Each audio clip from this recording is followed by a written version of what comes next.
Magandang umaga mga kabay. So meron po akong approve repair dito mga kabay. Ayan. Carlton po yung pangalan ng grinder. CT5100 po yung modelo niya. Ayan. Bali ang papalitan natin mga kabay, armature. Ayan. Sira po yung armature niya. Tsaka yung pinion. Ayan. So ito po yung bago na armature mga kabay na ikakabit natin. Ayan. Tapos yung gear. Ayan yung gear mga kabay. Tapos pinion. Ayan, bearing na 629. Tapos carbon brush mga kabay. Ayan. So tara mga kabay, samahan nyo po ako. So yan mga kabay, nakabit ko na po yung bearing, dalawa. Tapos sleeve na lang mga kabay. Tapos yung spindle yan, nakalas ko na rin. So ikakabit ko na yung bagong gear. Ayan. So pipress ko muna ito mga kabay. Pipress ko lang.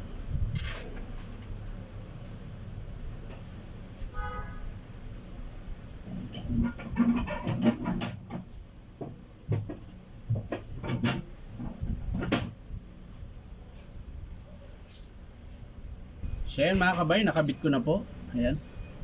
Bago na po yan. So yung kakabit na lang natin yung pinion. Ayan. Tapos yung nut.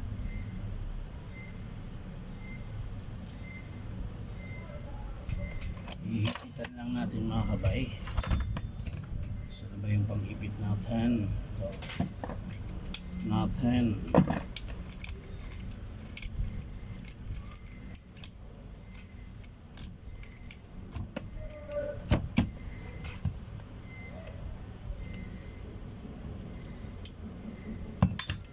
So yan mga kabay, okay na. Bali, sasalpak na po natin mga kabay. Let's see na natin kung gagana na siya mga kabay. Ito muna. Ayan.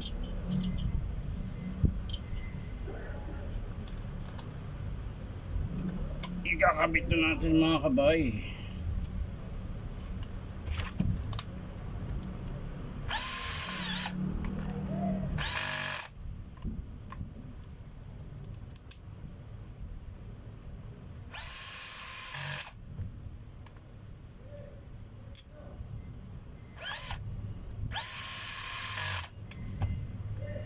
Isa na lang.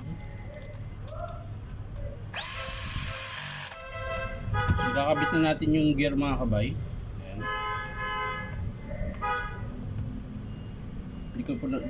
Di ko nalagyan ng grasa mga kabay kasi meron na po siyang grasa.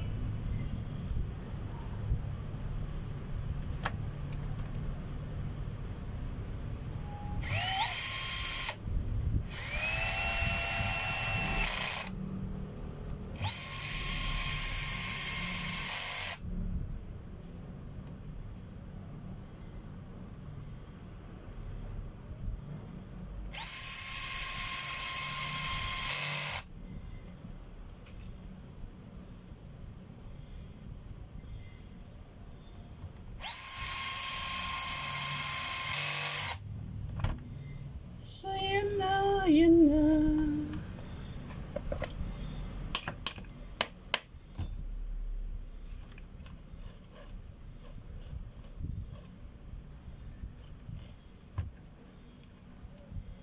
Kapit na natin yung planche mga kabay. Ayan. Tapos yung carbon brush mga kabay. Ito yung carbon niya mga kabay. So ikakabit na po natin. So yan na mga kabay, nakabit ko na po yung carbon. So ititesting na po natin mga kabay.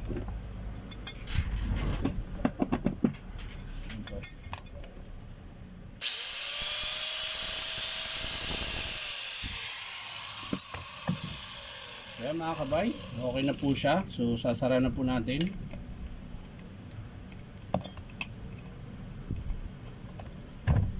Atin na po isara.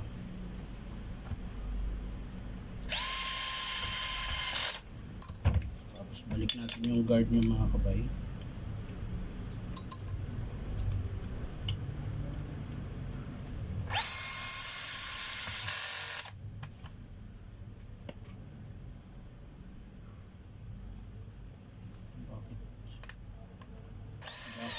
ilaw.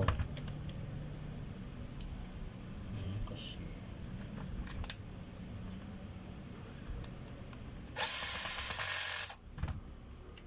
So yan lang po pinalitan natin mga kabay. Isang gear, tapos pinion, bearing, tsaka armature. So titesting natin ulit mga kabay.